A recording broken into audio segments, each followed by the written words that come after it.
My favourite saying is by the Stoic philosopher Seneca. He goes, "What need is there to weep over parts of life?" He says, "The whole of it calls for tears." And everyone who hears that sort of gets a smile on their face. And you think, the guy wasn't trying to tell a joke. He wasn't trying to make it funny.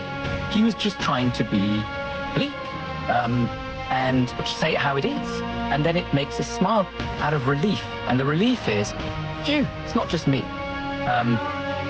Arthur Schopenhauer, another great pessimistic German philosopher, said, today it is bad, tomorrow it will be worse, until the worst of all happens, death.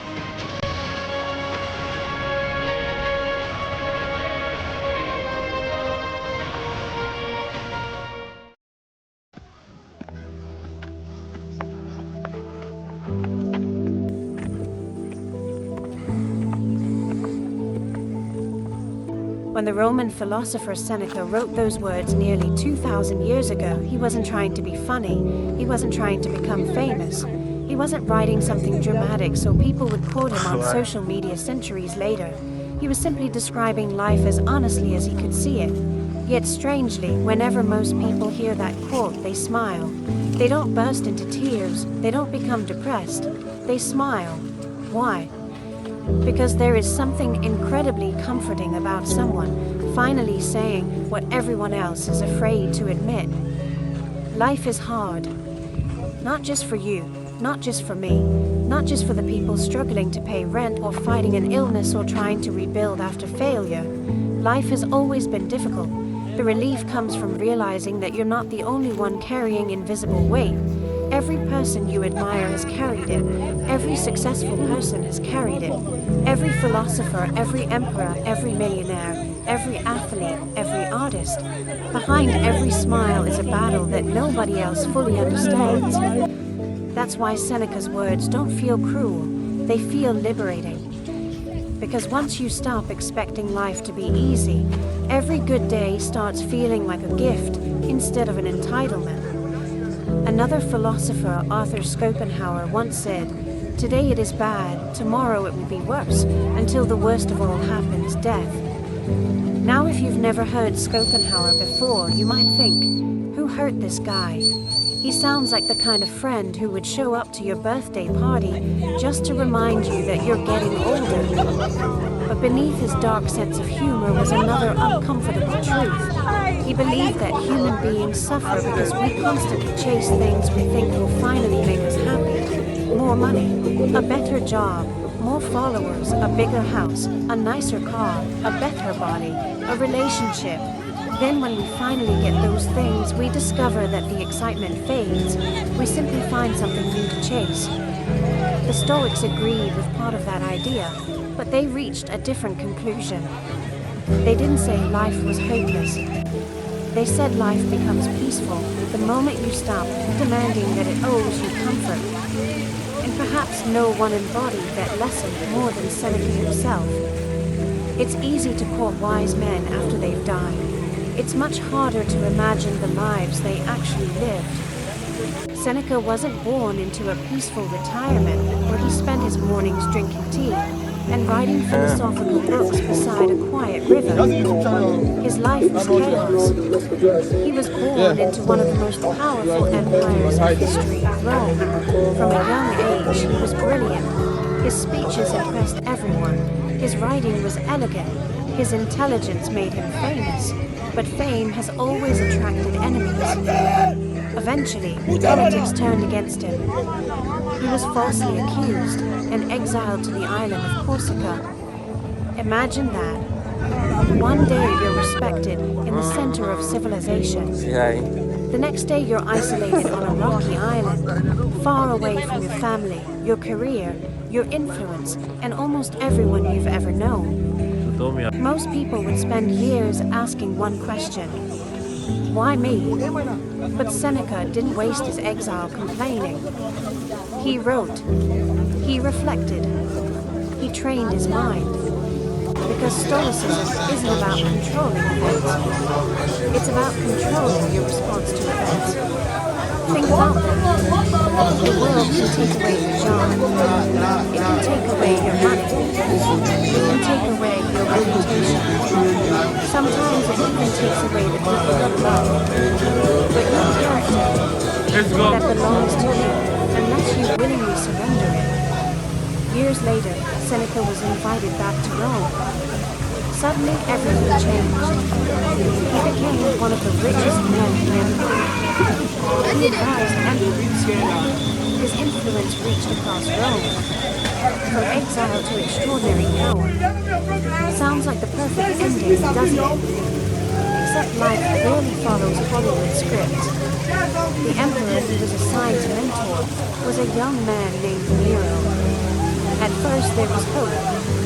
People believed this one will be Nero Waterfall would again. become a wise ruler under Seneca's guidance. It's gonna hit him Instead, power slowly stream. poisoned him. History remembers Nero as one of Rome's most ruthless emperors. The man who had once listened to Seneca's advice eventually stopped listening altogether.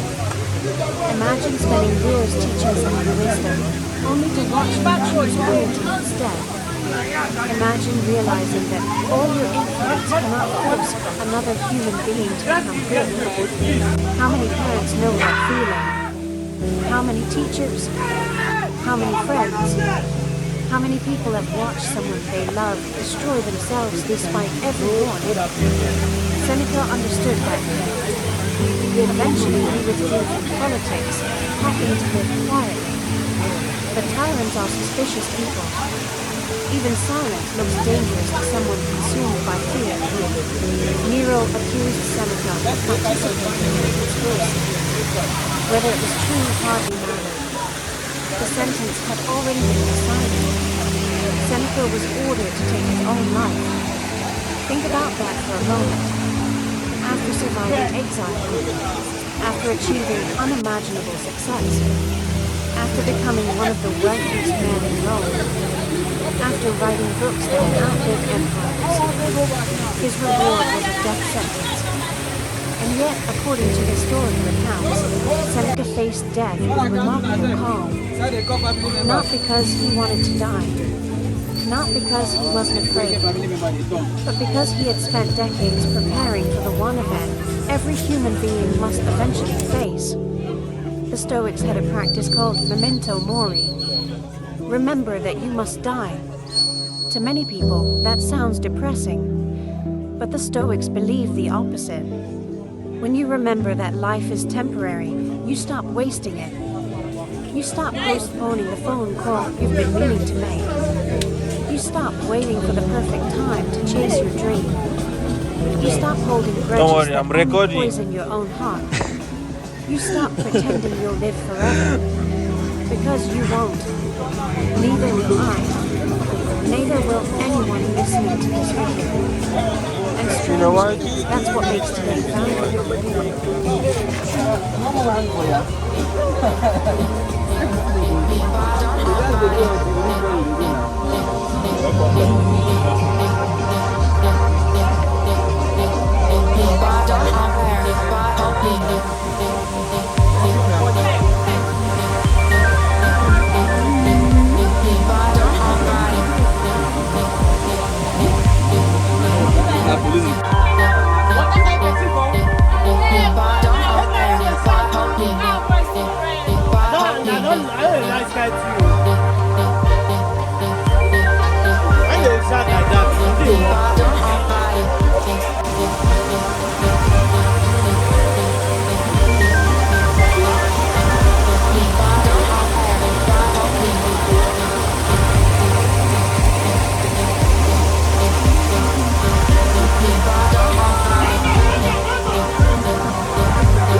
Yeah.